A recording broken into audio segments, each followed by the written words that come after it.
This is Bonjour Chai, the moderate Mrs. Maisel edition. I'm Avi Feingold in Montreal, and I'm here with Alana Zakon in Toronto and David Sklar in Calgary. We are your Frozen Chosen. On today's show, we discuss Jews being played by non-Jews. We discuss Canada's diplomatic boycott of the Olympics, and the Toronto District School Board debates anti-Semitic materials. But first, how are you guys doing?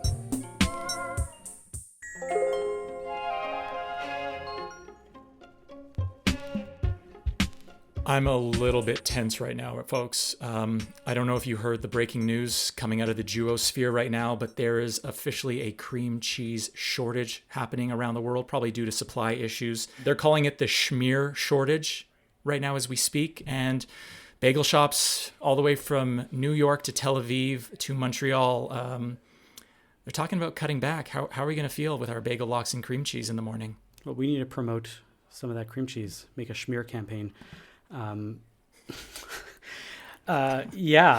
haven't felt it. I mean, cream cheese is part of our life, but not like a huge part of our life. It's not like I always have some in the fridge. Me neither. But there's another crazy supply issue going on here in Quebec at the same time. I don't know if you've heard about this, but the SAQ is on strike. But it's not the SAQ stores. Oh my God, this is bizarre. Well, it's not bizarre. It's just so like, ugh. The SAQ warehouse workers and distribution center workers are on strike, which means that the stores are open, but they basically look like Soviet groceries. There's like nothing on the shelves except for vodka. That's so weird. I mean, not nothing, but like the stores are like getting more and more and more depleted, and you just cannot find stuff in stores on a regular basis. There's just, I had to go yesterday because I have a cocktail workshop coming up next week, and I was running low on stuff. I was running low on wine. I drove from Montreal to Hawkesbury just so I can go to the LCBO. And I went literally for half an hour, picked up wild. 2 cases of stuff, and then came right back because the SAQ workers are holding the entire province hostage, and they know that it's the month of holidays and everybody wants to drink, and there's nothing around. And honestly, that's kind of hilarious in some ways that holidays are coming up and there's nothing to buy. We won't be able to get our wine. We won't be able to get our vodka. We won't be able to get our cream cheese. I know. What's a Jew to do? Cornflakes. Did you hear about this? There's a cornflakes shortage. Part of it is because Kellogg's is on strike, but there's also the whole supply chain issues. This, like, I can't find a box of cornflakes in this city. Things are just falling apart. I know what we need to do. We need to make our own wine and squash it I Love Lucy style at home in big vats. We need to make our own cream cheese. We all should go live on a commune and get some cows. I think we're going to solve the world. Alana has a new idea for a Moishe house because she hasn't been to enough of them. I'll tell you, there is no shortage of oil from Alberta that we would desperately love to send to you, Quebec, if you receive it with open arms. And if we light it, it will last 8 times as long. I was just thinking about Hanukkah. There you go. Calgary can save the Hanukkah story of 2021. Cream cheese edition.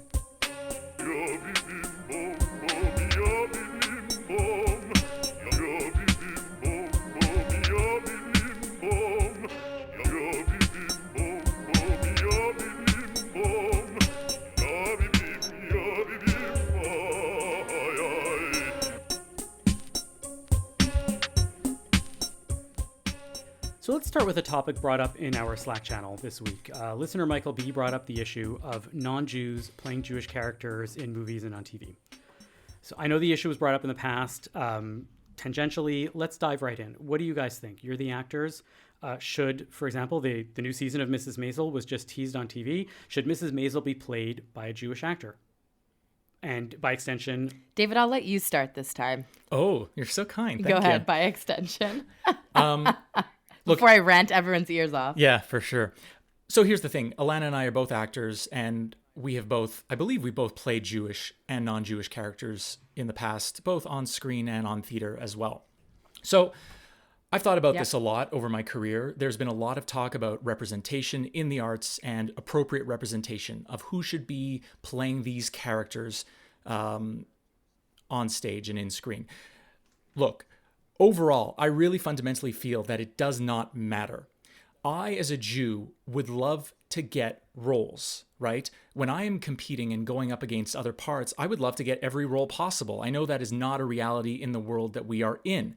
I have auditioned for Jewish roles in the past. I have not gotten them. Non-Jews in the past have gotten them as well too. And that is okay. As long as you do your homework, as long as you do your research in advance and you give your character the appropriate respect that it deserves. I really fundamentally don't believe we should be putting more people into boxes based on the background. Alana, what do you think about that? Okay, well, I have a lot of thoughts on this. First off, I want to bring up an old episode of Bonjour Chai, the Bite-Sized Bonjour interview with Aviva Armour-Ostroff that I did back in May, where she brought up a really interesting point that I hadn't thought about before. She said that for her, and she's a Jewish director and actor on screen and on stage, where it becomes a problem is when the Judaism is integral to the storyline. So she said she has no problem casting a non-Jew as a Jewish character if it's like the Jewish girl working at the flower shop or something, where it's like the story is about her working at the flower shop and she just happens to be Jewish, as opposed to a story about trauma and resilience or like the Holocaust or something where the person has to actually draw from a lived experience. And she said in that case, she would prioritize casting a Jew. And I thought that was really interesting because in my perspective, and I have played many other like religions myself, but I see being Jewish as an ethno-religion. And so for me, that's where the line is crossed, because we're now living in this reality where we're talking so much about diversity and inclusion and representation, and Jews are constantly being left out of this. So if we're saying, okay, a Chinese person shouldn't be playing a Korean person, then why should a white passing person play like an Ashkenazi? And also, how do you define who looks quote unquote Jewish? Because I think that perpetuates these stereotypes, because then people are saying, oh, this guy has a big nose, he'll play the Jew. And I see that happening a lot. In the case of Mrs. Maisel, I don't think that she comes across Jewish at all. I think she's a great actor. I actually love the show, but she's like Kate Spade's cousin. She's the whitest of whites that they could have cast as this role. Yes. Is that how you find the whitest of whites, Kate Spade's cousin? She's a wasp.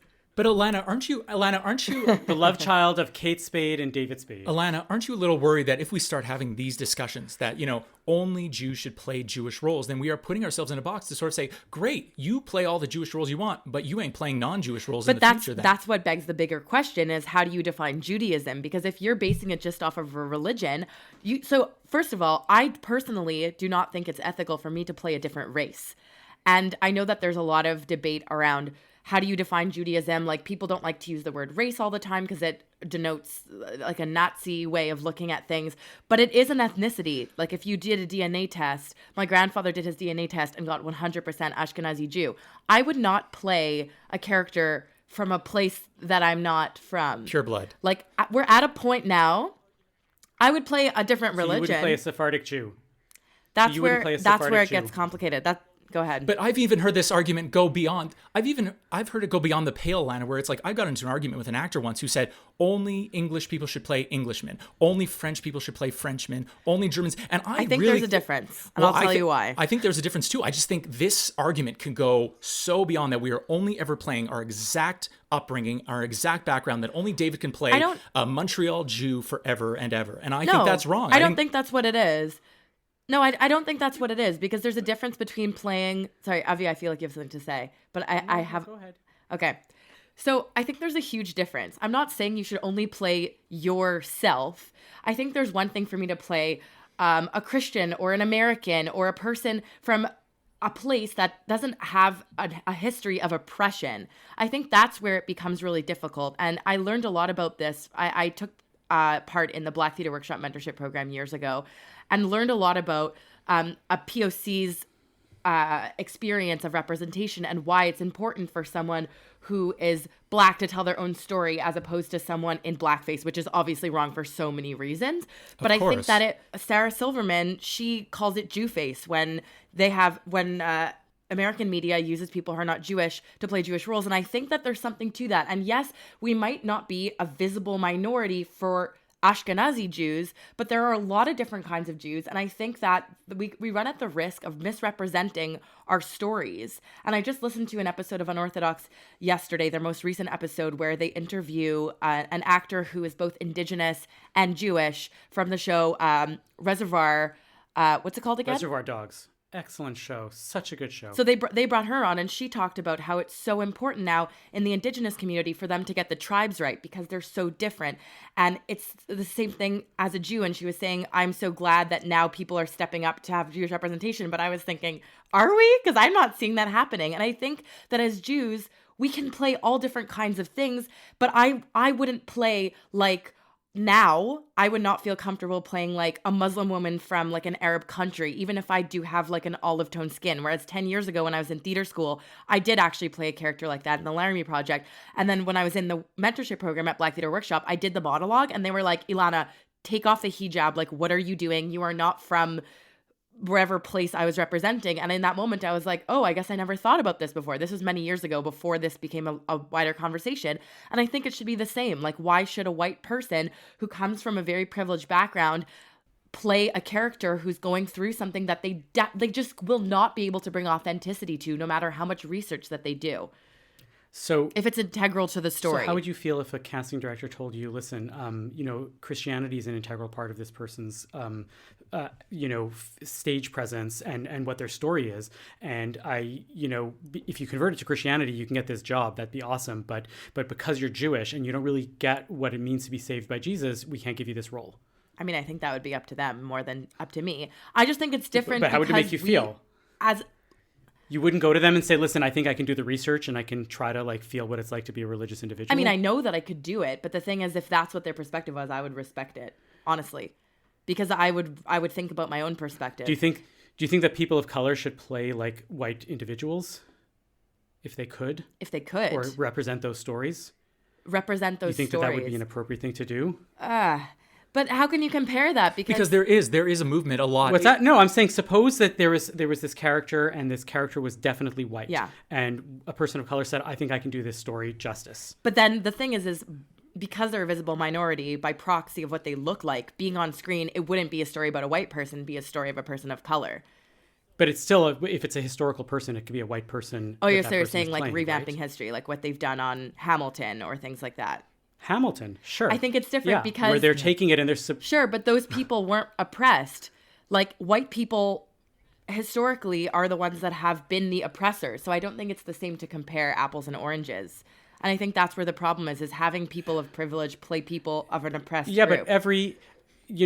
Ilana, I've heard you say this a lot in the show in the past, right? Where every oppressor is also oppressed, or every oppressed person is also an oppressor. That there's always an other, sure. Right? When it comes to things that go on in Israel, right? Sure. So is it possible to say that Alexander Hamilton was both an oppressor and one that was oppressed by England? Right. And therefore, maybe a black individual can go and say, I think I can play this story right, give this story justice because I want to, play with this. I want to think about this. Sure. I want to deal with the character that's going on here. I mean, I haven't. Right. So there's so much nuance here. It's like. So for a Middle Eastern Jewish woman to go and play somebody with a hijab and to go and say, I too know what it's like to be an other in society. And I'm not saying that I am this woman, right. But I'm saying that I can bring something unique to this story that has some similarities that I think that I can actually I can learn from and I can teach others by my being this character. Sure, but I think there's a difference between a Middle Eastern woman playing a woman with a hijab as opposed to a white privileged woman. A Middle Eastern Jewish woman. Okay, sure. A Middle Eastern what Jewish about woman. The actor who plays Mrs. Maisel? What does she bring to the role other than just being a good actor? I am not an actor, but I think she might bring her full background. I was going to say, I thought that is the exact qualification that you have to bring to a character is that your very totality as a great actor is what's supposed to be on stage. It's supposed to be on screen, whatever it might be. But the reality that we're living in is that there's all these conversations, and David, I'm sure that you know this from being in the industry that we're in, about representation and why are Jews not included in that. To me, it's like if nobody was talking about this and all of us were playing everything, that's a different story. That's not the reality that we live in. And from my perspective, I think that what we all want in this fight for representation is not for it to become lopsided where it's like only people of color are being cast as leads and stuff like that. Like, I think the goal that most people have is that eventually it becomes balanced because people are not putting their biases when they're casting and they're not saying, okay, I'm just going to cast this and it just happens to all be a white cast like they would have done 10, 20 years ago.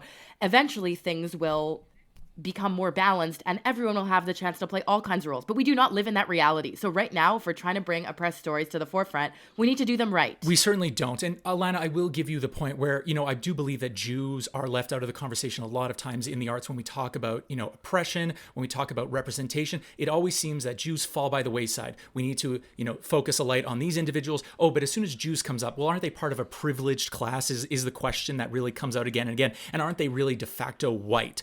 Absolutely, Alana, I'll give you that. But my difference is, look, I think we have to examine it. Are we disappointed that we don't get roles because we're also actors that want to play these roles too? Or it's the same thing. I was in a show with a Jewish person who was playing a Jewish character. But this Jewish individual actor knew really next to nothing about Judaism. And I'm questioning, is this person really bringing all their background to it when they can't even get some of the terminology correct? When they sort of said, well, this is my actual... This happens on shows too, though. Right. So it's just like, well, then what are you bringing to the table if you actually are legitimately a Jew by birth, but yet you know next to nothing? I would rather have someone who knows all about Judaism, who is not a Jew, and says, I actually understand these things. I can bring a lot of concrete emotions and feelings to this because I get it, as opposed to someone who's like, well, I'm born it, but it means next to nothing to me.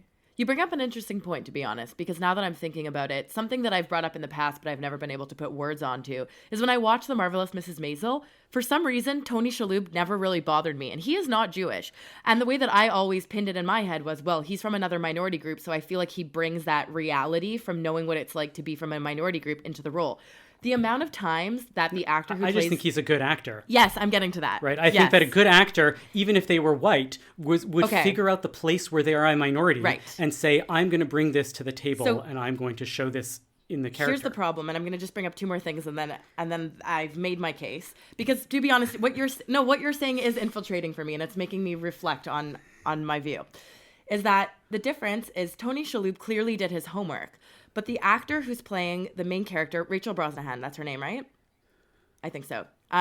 Yeah. She has mispronounced so many Jewish terms on that show that and I love the show, and I think she's a good actor, but I don't think she's done her homework because I don't buy it. There's so many times. Maybe you should blame the dialect coach. Or the actor for not. Okay, sure, maybe it's the dialect coach, but it's like if you're going to be telling a Jewish story, you better do it right, because a Jew will pick up on the problems. And then there's the issue of it falling into stereotypes. And it's like, are you, imitating this accent because you think this is what a Jew sounds like, or this is how a Jew's behavior is like? Because I've been in acting classes where I've heard teachers say, like, I want you to be a bit more Jewy. I've literally heard teachers say that before, and it was two non-Jewish actors, and they were like really uncomfortable when the teacher said that, and they were like, what do you mean? And the teacher's like, like louder, brasher, more New York Woody Allen. And I was like, oh my God, I'm so uncomfortable. This shit happens. That came up in the Slack channel this week also about like whether or not Jewy is a term that we think should be offensive, like one of our 18 words or not. Yeah. I want to pivot in a separate direction, but it's still related to this, because the other thing that's coming up this week is that people aren't calling, but there is already rumbling about the problems with Steven Spielberg redoing West Side Story. And that he is, him and Tony Kushner, who are both Jews, are telling a story now that shouldn't necessarily be told by anybody else but by Latinos, and that the story in and of itself is problematic. West Side Story in total, right? And maybe we shouldn't be doing it anymore, right? And nobody ever stops to say, you know what, maybe Merchant of Venice is problematic and we should never perform it anymore because it's considered a great work of art. West Side Story is by now a great work of art, and people are not going to go, this question is coming up. Yeah. And, I think this really intersects into all of this. Look, in terms of the West, I believe, we're trying to make a story out of nothing with West Side Story in a sense. I don't want to throw the baby out with the bathwater. I think this is a wonderful musical. It's been so important in the canon of musical theater itself. I believe, people are just trying to stir some stuff up, but there are legit points in sort of saying these are what was it, 4 or 5 Jews who all created the story, who had no background, who had never met a Puerto Rican in their lives. When, Soderbergh sort of said, well, I have no idea what it was like. And they've even made some changes when they revised it on Broadway, my understanding too. They changed some of the lyrics. They put Spanish into it itself. I think there's a legit argument to be made to sort of say, these were the stereotypes created in the past about these communities. But I would never want to get rid of this story, which I find beautiful. I don't know. I haven't done the research myself, so I can only trust the person who told me this. But weirdly, West Side Story came up the other day, and someone told me that the original version was actually about Jews versus Catholics, and then they decided to make it about Puerto Ricans, which is really, really interesting. It was supposed to be East Side Story, actually. Yes. Really? Yeah. But they thought that the Irish Jewish thing was a little too like on the head. On the and they didn't nose? wanna go on the, Yeah. on the nose. That's what I meant. Sorry, on the head. Hit the nail on the head. Yeah. So you're right. But again, so a great story is a great story. So, David, do you think Merchant of Venice should be canceled? Absolutely not. Never. I think it's actually one of the best Shakespeare plays. And I've had non-Jews who have argued with me in theater school saying, oh, it's very problematic play. I don't feel comfortable seeing it or doing it. And I'd be like, I actually think it has great representation. It's the first time in English theater where the Jew is portrayed as multifaceted. And we can have characters who are Jewish who behave badly, which really sort of says you are a full fleshed out character, as opposed to, what was it, The Jew of Malta by Christopher Marlowe, who just made the Jew totally evil and without any sympathy. I actually think Shylock has a lot of sympathy. He's a bad person. That doesn't mean Jews are bad. Yeah, and I think that what it shows is that you don't have to be of a certain culture in order to tell a great story of that culture, right? It certainly helps.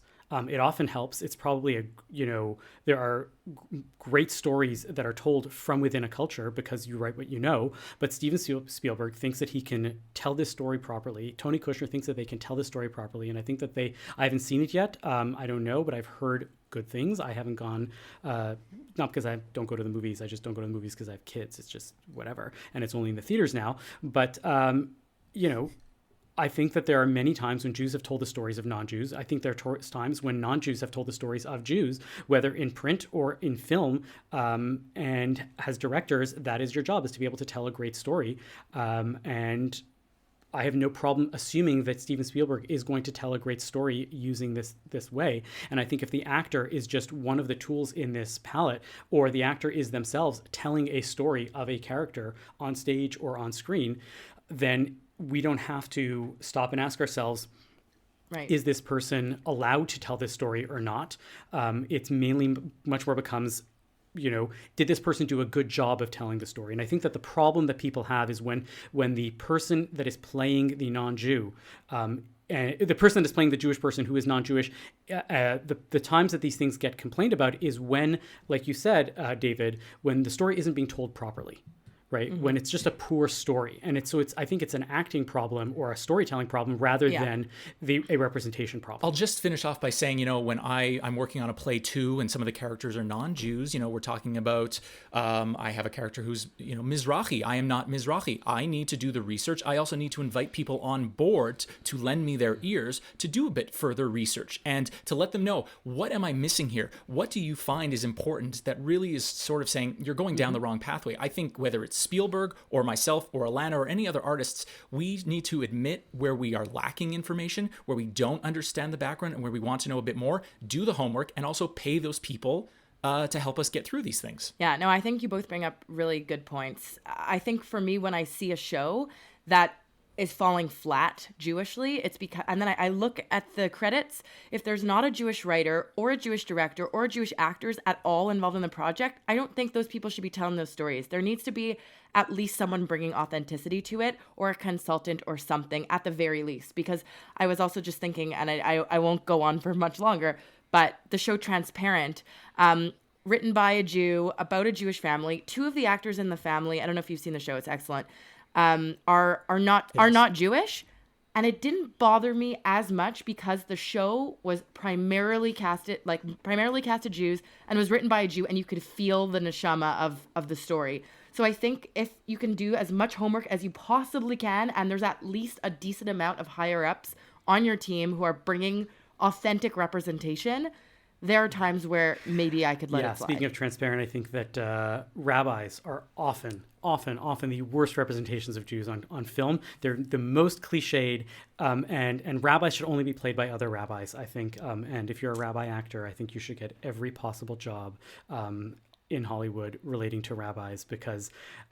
can we think of a single good representation of a rabbi on screen that was like authentic and felt good? It didn't feel like ham-fisted and like super cliched. Well, this is what I loved about Transparent's Rabbi. Rabbi Rachel. I love her. I want her to be my rabbi. Catherine Hahn is basically like the one that plays all the Jews. No, she's pretty great, even though she's also not a Jew, which I didn't realize until recently. Today's episode is brought to you by our sponsor, Atelier Lou Bijouterie in Montreal, Quebec. Atelier Lou specializes in watches and custom designed jewelry along with a curated selection of designer jewelry. Visit us online or in person and Eric Goldberg will help make your jewelry dreams come true. Atelier Lou is offering a promo code for all Bonjour Chai listeners using BON18 at checkout for 10% off your order at atelierlou.com. So let's switch some gears a little bit here, although it's about representation as well. This week, Canada has joined a diplomatic boycott of the Olympics. Trudeau said that we are extremely concerned by the repeated human rights violations within the Chinese government. I don't think the decision by Canada or by many other countries to choose not to send diplomatic representation to the Beijing Olympics and the Paralympics is going to come as a surprise to China. We've been very clear over the past many years of our deep concerns around human rights violations. Meanwhile, Israel is not joining this boycott, right? In one interview, one of the members, I think it was the foreign ministry, called this boycott bizarre. They're like, what kind of, boycott is this where you send diplomats? You don't send diplomats, but you'll send your athletes. And this is likely because Israel's relationship with China is much more complicated, right? There's so many infrastructure projects that China is involved with in Israel, and Israel and China have a very different relationship than Canada and China, who are going through like a messy breakup right now.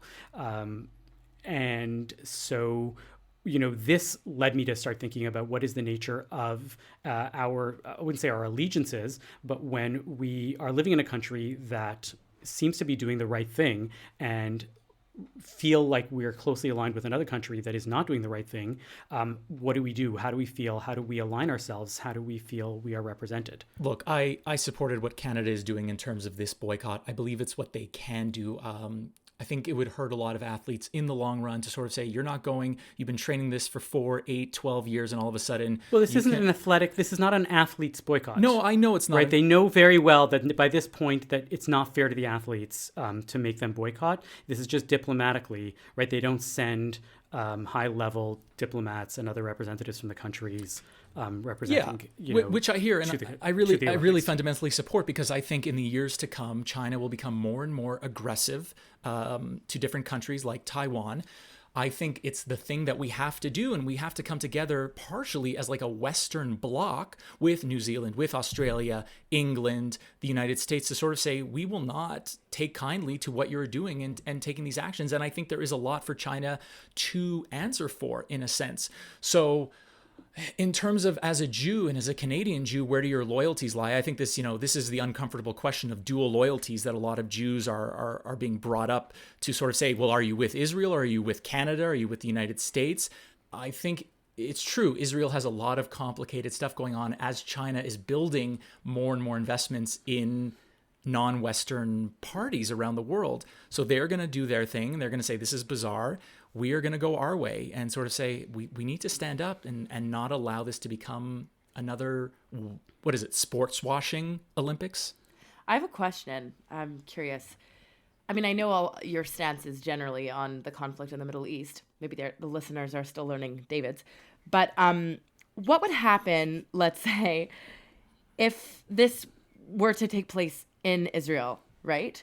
Because a lot of people might view this exact situation as synonymous with what's going on in their minds with the Palestinians in Israel. And they might say, this is our boycott. We're not going to go to the Olympics, and we're not even going to send our athletes. To be honest, I wouldn't even be surprised if it went that far. So what would you say then? First of all, I mean, no countries want the Olympics anymore, summer or winter. They're just hugely annoying and silly and dumb to put on as far as games go, and I think that they should rethink the nature of cities hosting it or countries hosting it. But even that aside, I'm pretty sure that Israel is pretty smart in that they don't even want to, even if they thought that the Olympics would be a great idea for Israel in terms of sport and tourism, stuff like that, they know that that's probably not a great idea, and they are not looking to get the Olympics at this point anytime soon, because something like this inevitably will happen. So it's kind of a moot point, but you're bringing this up, and you're 100% right. I think that the nature of boycotts is that you feel good when you're on one side of them, and when you're on the other side of it, you're like, this isn't fair. Why are you doing this? We are nice people. We see this all the time with all the BDS, with all the, and that is literally a boycott, and sanctions, divest and sanctions, going towards Israel. We may not like it. We may talk about it. It's a problem. But when you feel like you're on something's side, right, then it's great. And Israel clearly wants to stay out of this one. I'm curious, just to play devil's advocate, like in the Israel-Palestinian conflict side of things, like we know our backstory and we know why, even if it's complicated and we can recognize that there are issues, why one would still stand up for the state. But is there even a legit argument on the other side of this problem when it comes to the boycott at the Olympics? 1 billion Chinese think so. In any way? Like, are people trying... The IOC came out and said, we're not a political organization. We don't take sides in this. We're just going to wipe our hands, and this is all about sports. And one might go and say that there's a billion Chinese that are on the side of the Chinese government, and they're, what they're doing. And I'm not saying I agree with it, but I'm sure... even if it's a genocide. No, I'm saying that there's probably many people that are in their minds think that what's going on is the right thing to be doing against the Uyghurs, let's say, right? It's not just a small, tiny minority of,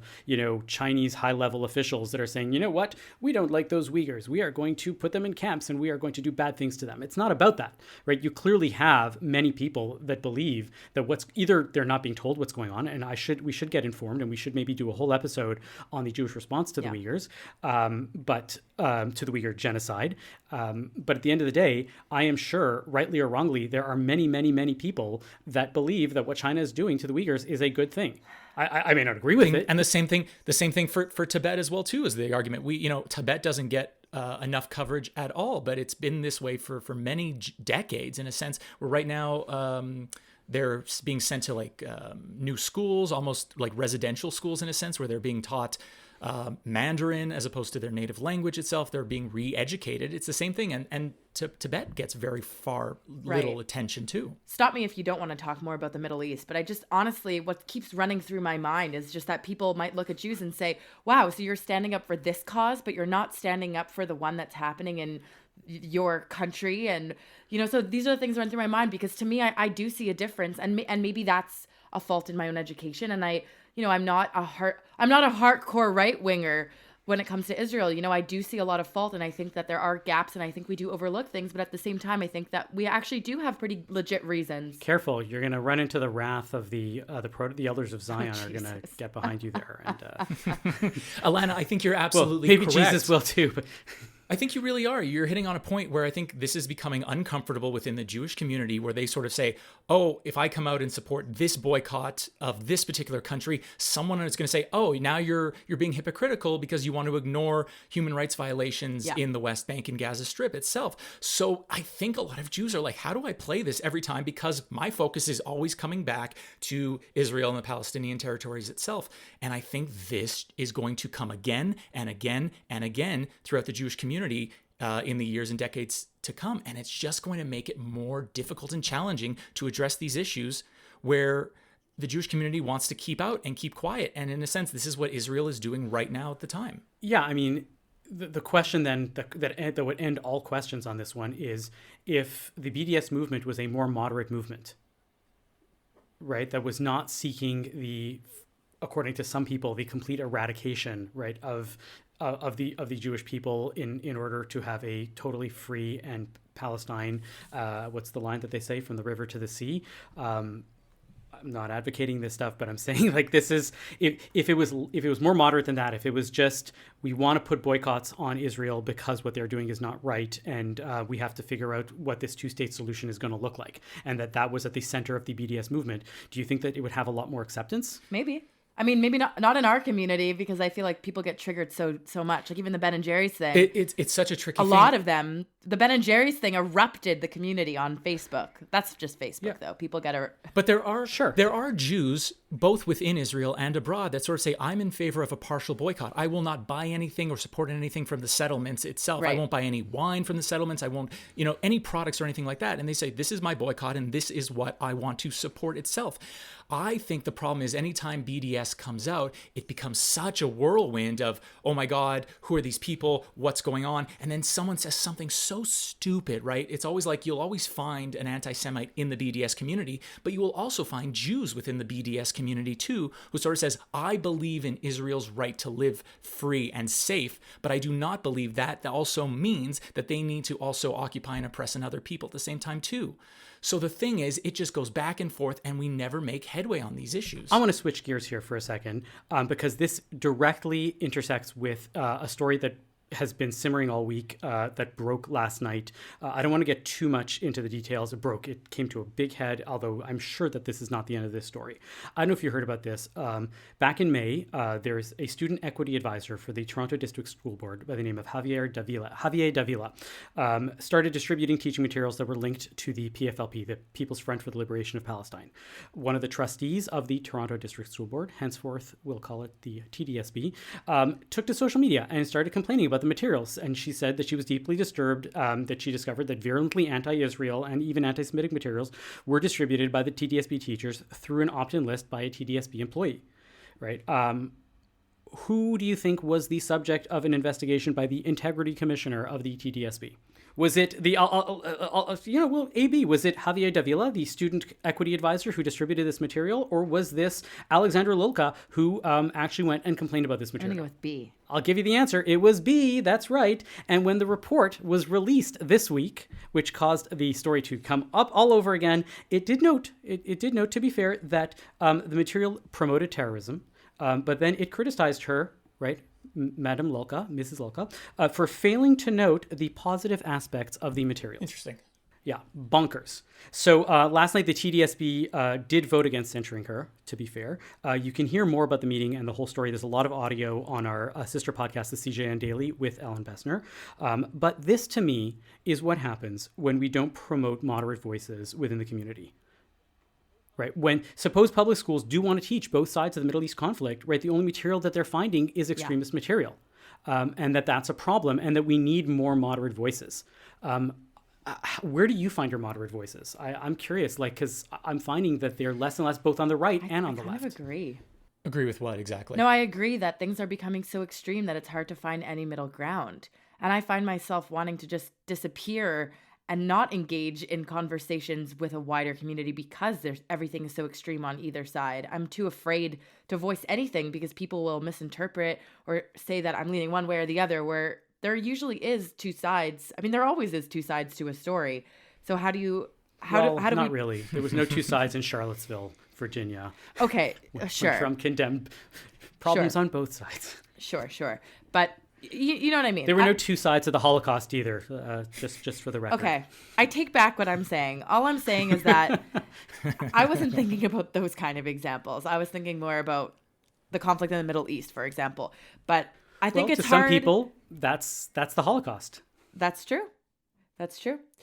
I would love to hear more of both of your thoughts on this. Can you expand, Avi or David? I think a lot of the Jewish institutions and Jewish schools do a disservice to the students where they really are only... Look, when I was in Bialik, only times we touched upon the Middle East was there are these bad Arabs, they want to hurt Jews, we need to stand strong, we need to stand united. That's really what I got by grade 9 itself. So when I entered the real world, I knew very little. I had to go there and live there to really start to understand the nuance involved in it, right? I learned that, yes, there are bad Palestinians, just like there are bad Israelis, and there are good Palestinians, just like there are good Israelis who both want to come together and have a way of life. But I believe some of the bigger institutions within our community are sort of shutting down any type of nuance or any type of differences. I've looked at J Street. I've attended a lot of the J Street conferences down in the States in the past, where they have a tagline of pro-Israel, pro-peace. But even they are sort of lambasted by the right wing of AIPAC and sort of said they're anti-Israel. Just because anytime, if I criticize the Canadian state, does that make me anti-Canadian? If I say I do not like what the Canadian government is doing or what the Alberta government is doing today, does that make me an anti-Albertan? you know what, maybe to some Albertans, I would be considered an anti-Albertan.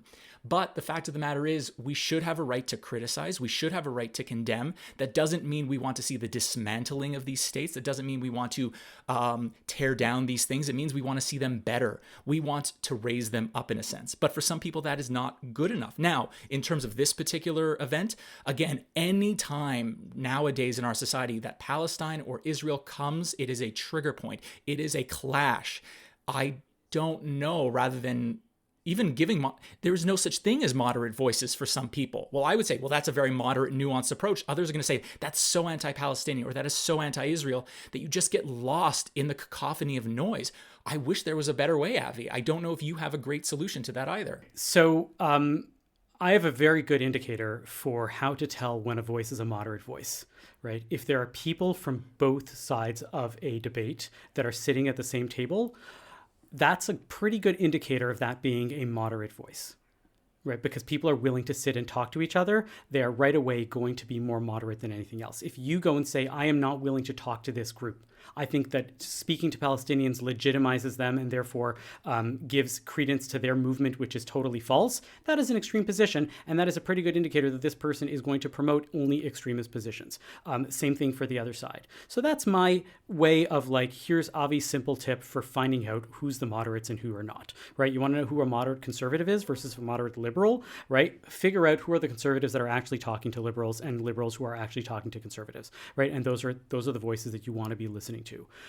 I think, though, that by extension, and that's the problem exactly here, is that as you both have very, eloquently pointed out, there are not many spaces for moderate voices within the Jewish community. Notice that J Street exists in the US and it has almost no analog for moderate in terms of the scope and the reach that it has within Canada. I think that... there is J Space, though. Yeah, but I'm saying how many people have heard about it versus how many people have heard of J Street in the States. So for lack of right. I personally think that it is the major Jewish organizations that have successfully squashed so many moderate voices with this idea that like we have to show united front and that any sort of giving in to these types of voices, and the voices are slowly changing. I've had some back channel discussions with some organizations, which shall remain nameless, where I can see that this is starting to move in a different direction slowly because Jews take their time to change because that's just the nature of the Jewish community. But those voices are effectively squashed by the majority who go and say, we have to present a united front. Israel needs our support more than ever. Saying anything for the other side takes away support and takes away legitimacy and credibility from what the place where we have to go and support ourselves, and that is the problem, and that leads to the dearth of materials available that are moderate, that can be taught to people that want to learn about this in a genuine, real way. But Avi, who's bringing these voices to the table in a sense? Because someone could say, well, I brought moderate voices to the table. One is a Palestinian voice. The other is, hypothetically, independent Jewish voices. They're very moderate. Mm-hmm. Let's say someone might suggest that. And then the Jewish community will get upset and sort of says, that's not our version of a moderate voice. That's my point. That's exactly my point. Yeah. You're underlining what I'm saying. Good. Thank you. Good. There's a really great article that maybe we can link in the show notes that I've sent to a lot of friends of mine, both Jewish and not Jewish. It's called 8 Tips for Reading About Israel by Maddie Friedman in a Sapir journal that came out around the time of the most recent conflict. Well, Canadian journalist. It's the most objective news piece that I have read about deconstructing reading news around the conflict in the Middle East. And I just want to read out one passage where he brings up a few different questions you can ask yourself while reading media that relates to the Middle East. And the second one is, why are you telling me this? And I quote, is your source of information an observer whose job it is to explain things, or an activist with a political plan? Being an activist is fine, but it's important to understand who's who. An activist doesn't need to tell you everything, just the things that will draw you to his point of view. To take examples from the Israeli context, groups such as Breaking the Silence or B'Tselem are activist groups, and so on the other side of the spectrum are groups like Stand With Us. Their material isn't meant primarily to explain what's going on, but to induce you to support a particular position. Contradictory information won't be included. Their role is like that of an attorney at a divorce trial. If you're representing the wife, your job isn't to offer a fair assessment of the husband. Your job is to savage his character in your client's interest and to get the judge on your side. So I think he brings up a really good point about thinking about who is telling you this and what is their goal? Is it to educate? Is it to inform? Or is it because they have a particular agenda or they're trying to change the world? And he also brings up a lot of other really great points. And one of them is that why are people talking so much about Israel, this one little country? There's so many things that are going on in the world, like what we talked about before with the boycott of the Olympics. There's so many other things. So the fact that this gets so nitpicked and people make it such a huge part of their activism, to me, is just absurd. Why Israel over so many places? And to me, it feeds either, depending on what side you're on, it could be feeding anti-Semitism, it could be feeding Islamophobia, it could be feeding, any version or amalgamation of those two things. Yeah, so I can't tell you how many conversations I've had with people in the past, recent or not so recent, that are sitting there throwing these facts at me, right, that they get. And there are so many facts and so many organizations devoted to like showing you the 12 facts that show that Israel is right in this or that, the other. And they may be absolutely right. And I tell them, all of these facts may be completely right. But what's your point? Right? Your point is that Israel deserves to stay here. Does that mean that you have the right to show facts and the other side doesn't have the right to show facts? Right? If by you showing these facts and saying that Israel has this right to exist, all you're doing is creating legitimacy for another side to go and create another set of facts. It's pointless for anybody that believes that ultimately we have to move towards peace and not towards conflict. So these organizations that, and these are exactly the types of organizations that I've been calling out, right, are that whose sole reason for existing is to pump out articles, right? The accuracy for reporting in the Middle East. You're an inaccurate source. This is inaccurate. That's inaccurate. This is wrong. That is wrong. This is anti-Israel bias and this is anti-Israel bias. Every person that does that, right, whether they call themselves honest reporting or like I said, the committee, there was an organization for all of these types of organizations, all they're doing is saying, well, we get to do it on the other side also. And I can tell you that Israel isn't rosy perfect either. Right. And so if you're allowing one side to go and say that there's problems on the other side, that makes us right, then the other side is going to go and say, well, there's problems on your side too. And you don't like hearing those problems at all. Right. Whoever you are on the right. And then you're just creating more and more walls and more barriers, right? The moderate voices are the ones that say, I may be right, but it doesn't matter because you're a human and I'm facing you and I have to deal with that. And I want to deal with the humanity that is at this table, right? Literal or figurative. And that's the problem. The problem is all of these organizations on both sides that are like pointing fingers. You're wrong. I can show you. I have facts. No. You were wrong. I have facts. I can show you this is a problem, right? And then if every organization is just sitting there and basing their rightness based on facts, the whole process breaks down. And what happened this week is exactly that. I'll take it a step further and sort of say, so much of our time and energy is spent on, well, this is what happened 2,000 years ago. This is what happened 500 years ago. Did you know that this is what happened 80 years ago? This is why we're right, because of what happened 45 years ago itself. And then we get into a whole history debate of, but you didn't hear about this side 45 years ago, as opposed to what is happening today, right now, and how do we move forward? How do we make sure that both Israeli and Palestinian kids are safe to go to school in the morning and not get stabbed or not be attacked or anything like that? What are we doing today on the ground as opposed to going back 50 years into history and sort of says, because of this injustice that we suffered, you deserve to have injustice tomorrow? I half agree with what you just said and then disagree with what you said before, because I do think it's important for us to know the history on both sides, because I think it's really easy. Like I learned about the Nakba in the last year. I'd never learned about that in my Jewish education. And on the other side of things, I have a lot of non-Jewish friends who've told me that they didn't know about so many things to do with the history of how Israel became a state and the British ruling over and how everything went in and Jews were exiled from our land and all that kind of stuff. So I think I agree with you that we do need to focus on the now, because now is what's happening and we need to make sure that people are okay. But at the same time, if we erase history, I think that's what can perpetuate. Right. So it's issues, like, well, I find the history incredibly the fascinating, and I'm a news junkie, and I'll, read anything about the history itself. When we're sitting down for a Toronto school board meeting, I don't know if that's going to provide information to sort of say, let's talk about the founding of the state of Israel and consequently the Nakba itself. We're never going to get to the point of what is going on today at the Toronto school board and why was this woman potentially censored or why was their material being passed around? Yeah, history is not ultimately needed at a school board trustee meeting But it is very needed, as Alana said, in the big picture, in the education system. We absolutely need the history, and we need the history of everything, because we are still writing that history, and it hasn't yet, been decided. You've heard a lot of what we think. We really want to hear what you think. Who are the moderate voices in Canada? Where can they be found? What else do you have to think about with regards to Canada's boycott, Israel's non-boycott, and anything else that we discussed today? There are two ways that you can do that. You could just send us an email at bonjour@thecjn.ca. Let us know what you thought. We'd love to hear your opinions. But you can also join our Slack channel where we debate these opinions, where new ideas come up. Somebody just brought up, I don't know, unicorns? Unicorns are Jewish now. It's a thing, apparently.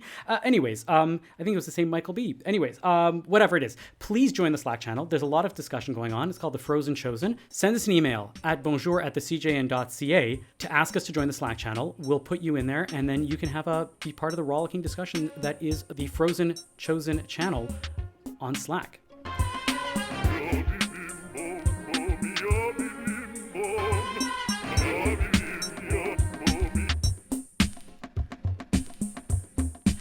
Now it's time for our Nachas of the Week, where we talk about things that made us feel good about ourselves and Canada and all things good and Jewish in Canada today.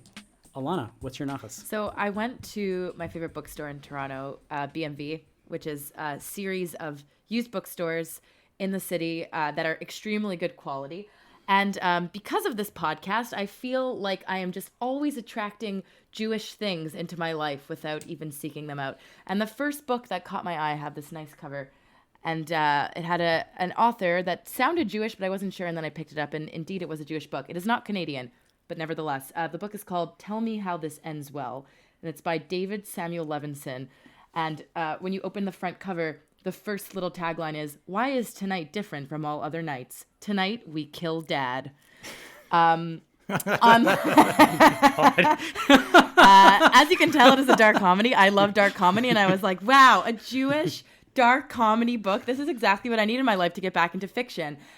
When I do read fiction, I tend to read a lot of things that are comedic, and the book is described as an ambitious, gripping, darkly funny family drama about the reckoning of three adult siblings with their profoundly flawed parents, set during Passover in a near-future America rife with anti-Semitism and terror, from an award-winning short story writer. So I'll let you know if it's good. I just picked this up. I feel like when you say Jewish comedy and fiction in a novel, dark, it just automatically comes with it. You don't have to add that in. 100%. That's the best part. I'm happy to know that there are still bookstores in Toronto and they haven't all been bulldozed by high-rise condominiums. Point, Faye. Honestly, fair point. Fair point, David. David, what's your nachas? My nachas for the week goes to Calgary Beth Tzedek Congregation in association with the Jewish Historical Society of Alberta. They're putting together 2 online events with Harry Sanders, who is doing sort of a Calgary street walk for 2021. We have a street that used to be called Reinach Avenue, which is now 4th Avenue South, which is likely one of the only roads in Calgary's history with a Jewish namesake itself. So tonight, December 9th, 7 p.m. Calgary, Alberta time, as well as January 19th, all via Zoom at 7 p.m. too. You can find out more information if you want to attend this Jewish online street walk at info@bethtzedek.ca. That's info@BETHTZEDEC.ca. I hope to see you there, folks. My nachas is that there was a rare moment of bipartisanship in the government this week.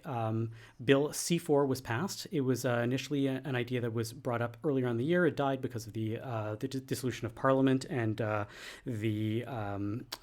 therefore all bills that have not yet passed have to get restarted all over again. But it is a bill that outlaws conversion therapy in Canada. It's an issue that I think is very important, especially to the Jewish community, because there are still many, many Jews that are proponents of conversion therapy, that think that by going to some sort of a conversion program, you can change yourself from being gay to being straight. It is a very evil and very destructive force to many, many people. It has led to so many problems for so many youth that are struggling with this issue and think that they can change themselves by going to these types of programs. It is horrible and evil and bad, and we should not have this anywhere. But in a rare moment of bipartisanship, we had a lot of conservatives and a lot of liberals coming together to pass this law. Our very own Melissa Lantzman was one of the votes on the conservative side to pass this bill. And so a big shout out and a big nachas to her for that. And I'm glad that we are moving in the right direction in Canada. Hear, hear. Thank you for listening to Bonjour Chai for the week of Friday, December 10th, Shabbat Vayigash. Our producer is Michael Freeman, technical production by Andre Goulet. Our music is by So-Called.